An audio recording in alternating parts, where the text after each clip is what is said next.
Unleash the power of knowledge and connect with the heartbeat of the African diaspora. Download our African Diaspora News Channel app now on Google Play and Apple App Store. Stay informed with authentic and diverse perspectives, breaking news, and cultural insights. Immerse yourself in a community that celebrates unity, resilience, and progress. Experience the vibrancy of the diaspora at your fingertips.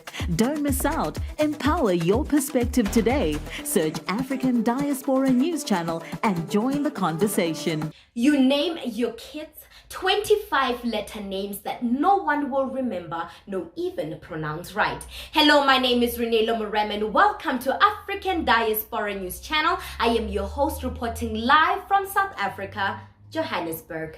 In a TikTok video posted last week Wednesday, this white woman was heard saying black people are notorious for giving their children 25 letter name that no one will ever pronounce right, nor will they remember their names. Like, black people are notorious for naming their children 25 letter names that they're never going to get even pronounced right, let alone spelled right. Like, why would you do that? Over there. Do you know why they actually do that? Yeah. The reason for that is because during slavery, their identities were taken away. So they had to have unique names in order to identify their offspring when they were sold from different plantations. So that came down generationally as generational trauma.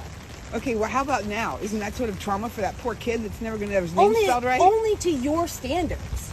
Like, what is? If I were that child, I wouldn't want my name misspelled all the way through or mispronounced by people. That's because people can't take the time to pronounce it correct. First of all, it's disrespectful to disregard the significance of our names and what it means to have a sense of belonging based on our names.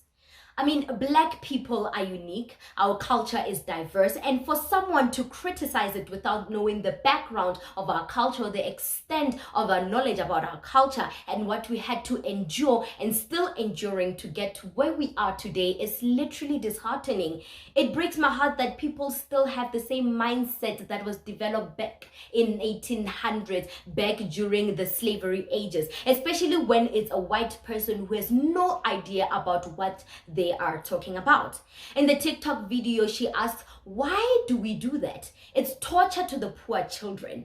But what their ancestors did to our ancestors, stealing our identity amongst other atrocious things, is not torture, right? Okay, let me educate this woman for a minute.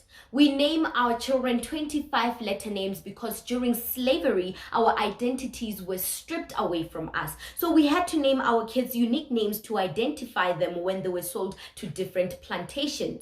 It's been passed down from generation to generation, and it's a tradition that we like to keep alive within our culture. I'm happy that I am named after my great-grandmother. We are connected not through blood alone, but in the spirit. I mean, in this world, things are moving too fast, and it's important for someone to retain their identity. Just because they are moving with the world with no culture or tradition that they value doesn't mean now they have to disregard us. I mean, is she kidding me? That's the thing with these folks. You pronounce big letter names, difficult words every day, but you can't take the time off to pronounce someone's name because it's not up to your standards.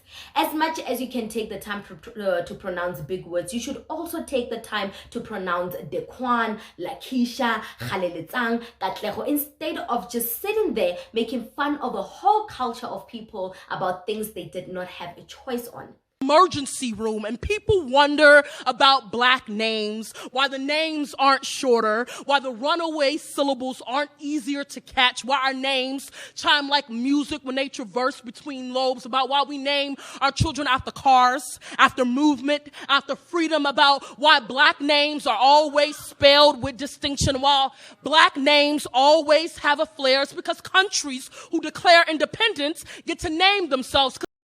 Will always know reclamation. And when our names do not have your lineage, when our names are not what you expect, then what did you expect? For us to introduce ourselves, still running. For us to shake hands, still dripping the blood you drew. Poet Asitlewu Kangu wrote a poem that highlighted the fact that black people should name their kids names that command the full use of the tongue. This was in response to a conversation she had about her name being too difficult to pronounce. My name makes you want to tell me the truth. My name does not allow me to trust anyone that cannot pronounce it right. I feel like there's a tremendous power you build when you introduce yourself and your name is difficult. You make sure you take your moment to articulate yourself, to be sure that you are heard. And on rare instances when someone pronounces your name right from the onset, it creates that joyful bond. It says a lot about the person because they took the time to learn your name and to pronounce it right.